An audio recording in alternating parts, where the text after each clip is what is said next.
qui se rappelle de ce générique? She's a lady. Oh, she's a lady. L'époque, la bonne époque.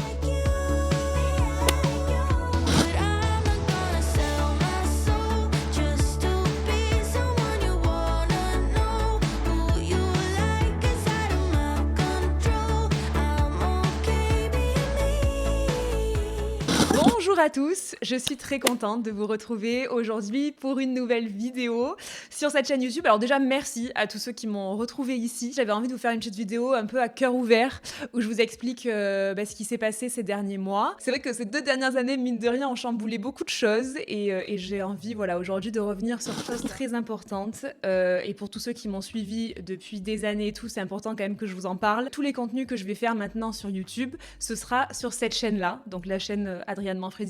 Mon ancienne chaîne, comme vous le savez, je la laisse toujours ouverte. Par contre, j'avais fait entre-temps une chaîne qui s'appelait Maman est là. Cette chaîne, je l'ai faite dans un moment où vraiment j'avais envie de revenir sur les réseaux sociaux, de partager des choses que j'avais envie de partager à ce moment-là. Et à ce moment-là, les seules choses que j'avais à partager, c'était à propos de la maternité parce que c'était absolument toute ma vie. À ce moment-là, je n'étais plus que ça. Après grosse réflexion, je me suis dit que voilà, j'avais cette chaîne aujourd'hui et c'est ici que j'ai envie de mettre tout le contenu que je vais mettre sur YouTube. Et au fond de moi, j'ai pas non plus l'envie d'avoir une chaîne vraiment qui soit dédiée à la maternité, même si c'est une très très grosse partie de ma vie aujourd'hui. Donc ça veut absolument pas dire que je ne parlerai plus de tous les sujets de parentalité, de maternité que j'ai envie d'aborder, mais ça se fera sur cette chaîne-là, qui est pour moi une extension de mon ancienne chaîne, mais peut-être en étant plus mature. En tout cas, je remercie toutes les personnes qui s'étaient abonnées à cette chaîne-là et je vous remercie d'avoir suivi aussi le peu de contenu que j'avais publié là-dessus. Pour ceux qui me suivent sur Instagram, vous avez certainement peut-être vu que je suis revenue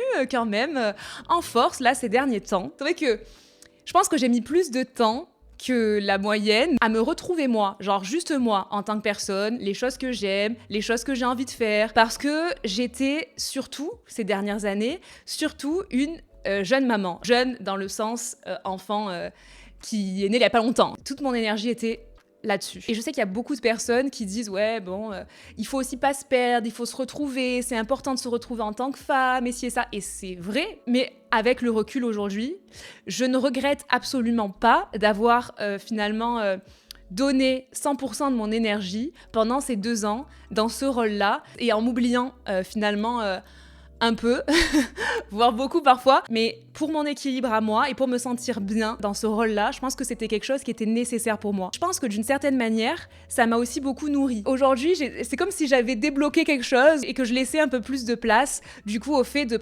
reprendre soin de moi et de me reconsacrer sur les choses que j'aime et que j'ai envie de faire. Il n'y a pas à culpabiliser. Je pense que chacun a son rythme et chacun en son temps. Fait les choses et apprend les choses et voilà. Et puis moi je suis un taureau, donc je suis lente au changement, donc c'est comme ça. Donc ça m'a pris 2 ans. Je vous avais parlé il y a quelques temps sur mon ancienne chaîne du fait que depuis quand même pas mal d'années maintenant, j'étais sujette aux troubles du comportement alimentaire. Et vous savez que j'étais allée voir quelqu'un pour ça. Les émotions fortes me donnent envie de manger.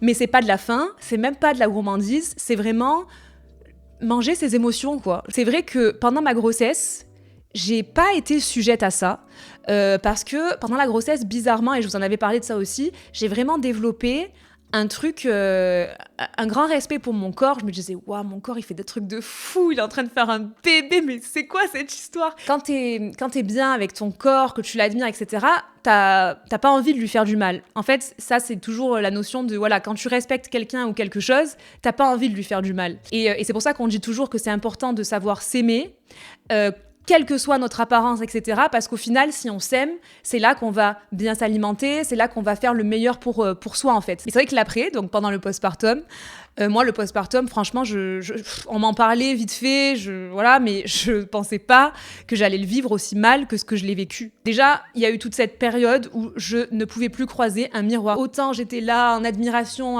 sincère et profonde avec mon corps pendant toute la grossesse, autant quand j'ai accouché, c'était terminé en fait. Étant donné qu'Olympia a mis beaucoup de temps à bien dormir, eh bien, ça a été très très dur pour moi, le manque de sommeil, puis malgré tout les émotions, quand on devient maman, etc., toutes ces émotions qui se chamboulent, enfin tous ces trucs qui font que que c'est dur en fait, c'est vraiment dur. Ça a fait que je suis complètement retombée dans mes troubles du comportement alimentaire. Je vais de nouveau voir quelqu'un depuis 2 mois maintenant.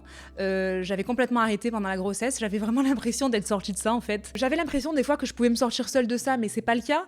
Et du coup, je pense que c'est important que je sois suivie. Et même moi là, j'ai envie de dire que j'ai envie d'être suivie à vie. J'ose espérer qu'un jour ça reviendra, ça ne sera plus un sujet, mais j'ai du mal à le croire, tellement ça a été un sujet depuis de nombreuses années, et tellement ça a été quelque chose qui a fait partie vraiment de ma vie et qui me saoule. Punaise, ça me saoule, vraiment. Donc, par rapport à tout ça, évidemment, pas à l'aise avec mon image, parce que du coup, en faisant ça, évidemment, je perdais pas tous les kilos que j'avais pu prendre pendant ma grossesse. Et là, c'est vrai que depuis que je vais voir cette dame, honnêtement, j'ai plus une seule crise d'hyperphagie. Voilà, aujourd'hui, j'ai vraiment retrouvé un équilibre. Forcément, je retrouve peu à peu la forme, déjà, c'est très important. Et je me retrouve, moi, autant dans ma tête que physiquement. Ce serait mentir que de dire que je suis indifférente face à ça, parce qu'honnêtement, je suis contente que mes habits m'aillent de nouveau, que j'ai du poids en plus, mais que ce soit comme ça, que même en mangeant normalement, que même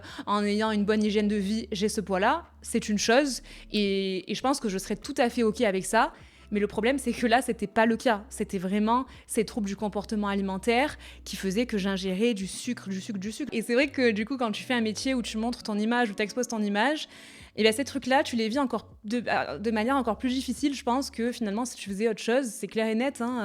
Y a pas mal de choses sur lesquelles j'ai pas forcément été touchée, moi. J'ai jamais eu le besoin de retoucher quoi que ce soit sur moi. Au contraire même, comme je vous l'ai souvent dit, c'est vraiment des choses au contraire que j'ai eu envie d'accepter encore plus. Mais pour autant, sur cet aspect-là, difficile à vivre pour moi. Donc au bout d'un moment, sachant quand même que depuis 8 ans, créatrice de contenu sur les réseaux, c'était mon activité professionnelle. Donc en ne publiant plus rien, en ne faisant plus rien, forcément, je ne travaillais plus. En début d'année, je me suis dit, tu sais quoi, il faut que je me trouve un autre travail, tout simplement. Voilà, un peu un travail de transition en attendant que Olympia aille à l'école, puisque là, faut savoir que du coup, là, cette année, elle va 3 jours à la crèche, qu'il y a 2 jours en semaine, plus bien sûr le week-end, où je la garde moi. Et je suis tellement contente. Par contre, ça, je suis vraiment très, très reconnaissante quand même de pouvoir continuer à faire ça. Là, je vous parle des problèmes que j'ai rencontrés avec moi-même, finalement.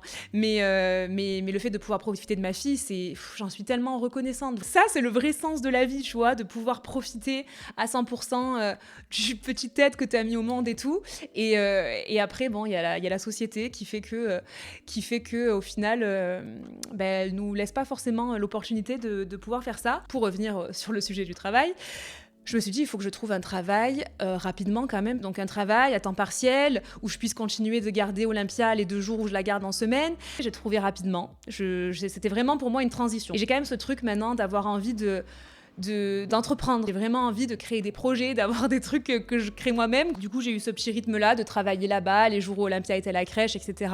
Alors honnêtement, il y a eu des aspects super positifs parce que j'étais dans une enseigne de marque de maquillage et vraiment, avec les clients, quand tu conseilles quelque chose à une dame et qu'elle part et qu'elle revient te voir 2 jours après, regardez, j'ai fait ce que vous m'avez dit et tout, c'est trop chou. Mais après voilà, on va pas se mentir sur le fait que quand tu fais, et moi ça je le ressens maintenant à fond, quand tu fais des choix qui ne sont pas faits pour toi, les choses ne sont pas alignées.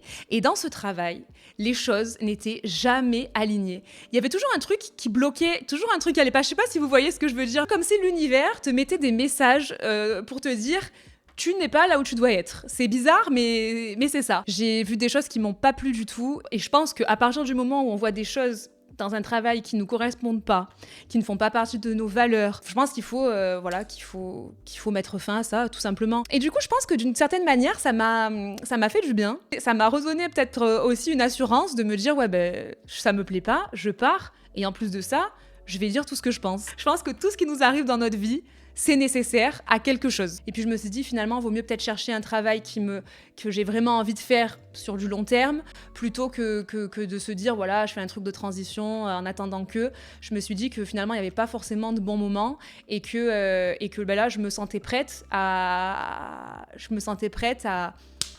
m'y remettre. Et du coup, je me suis dit, tu sais quoi ? tu vas te reconcentrer sur tes projets. Il n'y a pas besoin d'attendre que la petite elle aille à l'école. Donc une succession de choses ont fait que je me suis dit c'est le moment pour te reconstruire un petit peu ton petit monde, on va dire ça comme ça. Mais par contre, il y a vraiment un truc que j'ai remarqué, et ça c'est clair et net, c'est que quand tu prends les bonnes décisions, tout s'aligne.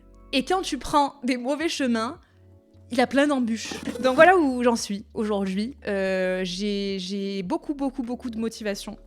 Je suis en ce moment vraiment dans un bon mood. J'aime beaucoup cette période aussi en tant que maman, c'est-à-dire là que ma fille a 2 ans et qu'elle commence à parler. Donc du coup, ça m'a donné envie de recréer du contenu. Suivez-moi sur Instagram parce que c'est là où je vais, je pense, publier plein de choses, niveau mode, niveau make-up, etc. Vraiment, tout ça, ça va être plus sur Instagram. Je vais aussi me remettre à TikTok, mais j'attends d'avoir un nouveau téléphone parce que là, le mien, il est éclaté. Donc je pense que le retour TikTok, ce sera pas avant janvier, cela dit. Et sur YouTube, eh bien, écoutez, c'est quand j'en ressens le besoin et quand j'ai des contenus à vous partager sur YouTube, parce que moi, vous savez que j'adore le format YouTube. Par contre, là, au mois de décembre, je vais être beaucoup plus présente parce que le mois de décembre, c'est quand même le mois des fêtes, c'est le mois de Noël. Et du coup, pour moi, c'est un mois aussi de partage. Et j'ai envie vraiment de vous publier 2 vidéos par semaine, tout le mois de décembre, mais à chaque fois avec des thèmes. Donc vraiment, ce sera des vidéos où on discute, clairement, sur des thèmes que j'ai envie d'aborder avec vous, des choses qui me tiennent à cœur. Donc voilà, écoutez, on en est là. Avec tout le recul que j'ai eu là pendant ces 2 dernières années, ça m'a permis aussi de revenir sur mon expérience. Ça m'a permis de voir un petit peu, c'est vrai, les bons choix que j'ai pu faire, mais aussi les petites erreurs que j'ai faites. Et ça m'a permis aussi d'avoir un regard plus éloigné, plus reculé, et là aujourd'hui de revenir peut-être avec plus d'expérience du coup, en ayant assimilé toute mon expérience d'avant. Écoutez, je crois que c'est tout. J'ai du mal à vous laisser, mais c'est tout. Donc je vous fais plein de gros bisous. Et bien du coup, je vous dis à mercredi pour une nouvelle vidéo. Ciao!